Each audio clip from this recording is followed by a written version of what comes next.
Welcome back, listeners, to Sandman Stories Presents.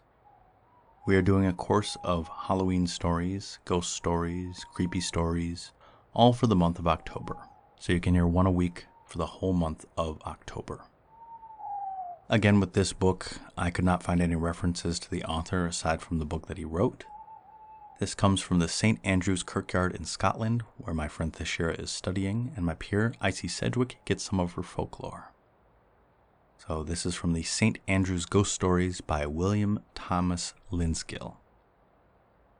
And the name of this story is The Monk of St. Rule's Tower.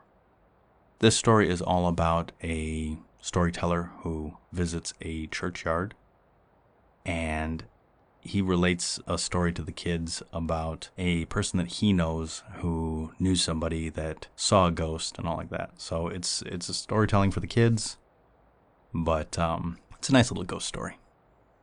Okay, let's begin. The Monk of St. Rule's Tower. Some years ago, I was perfectly surrounded with the crowds of bonny children in the St. Albans Holborn district of London. I fancy they belonged to some guild or other, and they enacted some part of imps, fairies, statues, etc. in various pantomimes in the neighboring theaters. I had been invited there to amuse the kiddies with songs and imitations, and now they were all shrieking and yelling at the top of their voices for a ghost story. "It's getting near Christmas," they all shouted, "and we all want to hear about ghosts, real creepy ghosts."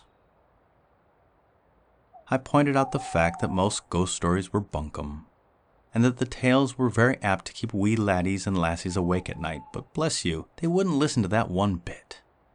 They wanted ghosts, and ghosts they would have. Well, in about an hour I had yarned off most of my best bogey stories.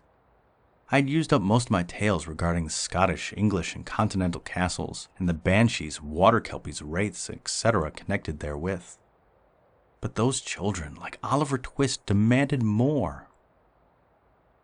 I was really fairly stumped when all of a sudden my mind flew back to 1875, when a strange story was told to me by Captain Chester of the Corzel grounds in the beautiful Baden-Baden. I first fell in with this dear old warrior in Rome, and we became firm friends, and traveled together for many cheery weeks. He told me his queer tale in the very strongest of military language, which I must omit. The language would be suitable for use in the bunkers, not on paper. It was a sultry day. So were his remarks. It would seem that many years before he had visited Scotland and England to try and see a ghost or two. He had been to Cumnorhurst to investigate the appearances of the ill-fated Amy Robsart. He went to Rainham Hall to interview the famous Brown Lady, and he journeyed to Hampton Court to hear the shrieking ghost, and also went to Church Strelton to see if he could fix the ghost at the Copper Hole. In Scotland, he followed the scent of various ghosts, and finally landed in St. Andrews. "By Jove, sir," he said, "that's the place for ghosts. Every blessed corner is full of them, bang full. Look at those fellows in the castle dungeons, and Beaton and Sharp, and the men that got hanged and burned, and the old witches. I saw my ghost there years and years ago. I took an old house in St. Andrews, which was a small place then. Very little golf was played, and there was very little to do. But gad, sir, the ghosts were thick, and the quaint old bodies in the town were full of them. They could spin yarns for hours about phantom coaches, death knells, corpse candles, people going about in winding sheeps, phantom hearses, and Lord knows what else. I loved it. It took me quite back to the Middle Ages." So I told these children Captain Chester's tale, as nearly as possible in his own words, minus the forcible epithets. I managed to hit off his voice and manner, and this in particular seemed to amuse the bairns.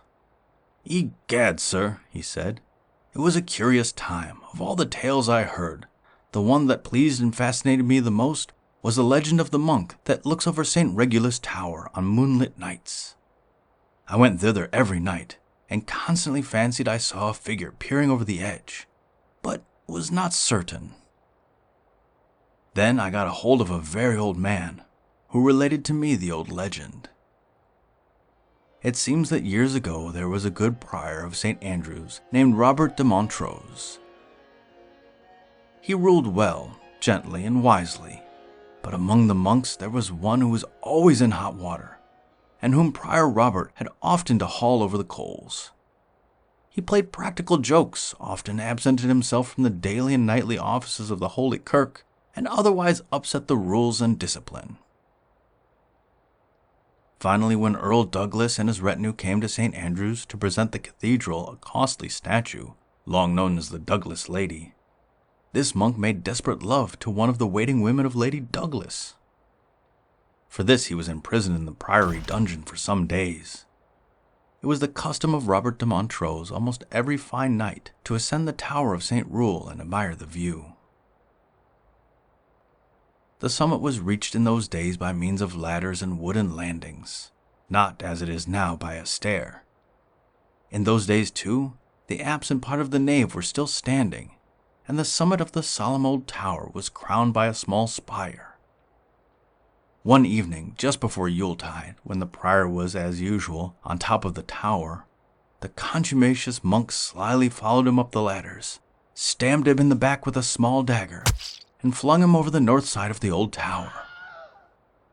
"I thought, Captain Chester," I said, "that the murder took place in the dormitory stairs." "Gadzooks and odd bodkins, sir, I'm telling you what I was told and what I can prove, sir." "All right," I replied, "please fire away." "Well," continued Chester, "they told me the prior had often been seen peeping over the tower, and at times he was seen to fall, as he did years ago, from the summit. By the by, his assassin was starved to death and buried in some old midden. One moonlit night, as my brother and I were standing on the Kirkyard, to our horror and amazement, we saw a figure appear suddenly at the top of the tower, leap onto the parapet, and deliberately jump over. Zounds, sir, my blood ran cold. We did not hesitate long, but jumped the low wall of the cathedral. It was easily done in those days, and we were young and active, and hurried to the grim old tower. Just as we neared it, a monk passed us in the Augustinian habit. His cowl was thrown back, and for just 1 second we had a view of his pallid, handsome face and keen, penetrating eyes. Then he disappeared as suddenly as he had appeared. We were alone in the moonlight, nothing stirring. "That is very odd," I said. "Zooks, sir, I have odder things still to tell you. We went home to this old house, had supper, and retired to bed thoughtfully. I woke up at about 2 a.m. The blinds were up, and it was clear as day with the moonlight. Imagine my blank astonishment when I clearly perceived, leaning up against the mantelpiece, the pallid monk that I had seen a few hours before near the square tower. He leaned on his elbow and was gazing intently at me, while in his hands he held some object that had a blue glitter in the moonbeams. He smiled. "Fear not, brother," he said. "I am Prior Robert of Montrose, who quitted this earth many years syne, and of whom you have been talking and thinking so much of late days. I saw you tonight in our cruelly ruined Abbey Kirk. Alas, alas, but I have come ayont the distant hills, and have far to go tonight." "What do you want, Holy Father?" I said. "And what of your murder?" "That is forgiven and forgotten long syne," he said. "And I love to revisit at times my old haunts, as so does he. You have in your regiment, methinks, one named Montrose, a scion of our family." "Yes," I said, "I know Bob Montrose well." "You see this dagger I hold," said Prior Robert. "It was with this I lost my life on this earth many years syne on the tower of the blessed St. Rule. They buried it with me in my stone kist. I will leave it here with you to give to my kinsman, for it will prove of use to him ere he pass hence. Mark my words." He raised his hand in an act of blessing and melted away. I fell back in a sleep or a faint. When I woke up, the morning sun was streaming in my bedroom. At first I thought I had eaten too much supper and had a nightmare. But there on my table of my bed lay an old dagger of curious workmanship. The dagger that slew the prior years and years ago. I faithfully fulfilled my vow, and my friend Major Bob Montrose has now got his monkish ancestor's dagger. That is all Captain Chester told me, dear children. Goodbye. Don't forget me. And do not forget old St. Andrew's ghosts, the Tower of St. Rule, and the spectre of Prior Robert of Montrose. Then a modern hansom whirled me away to King's Cross. The end.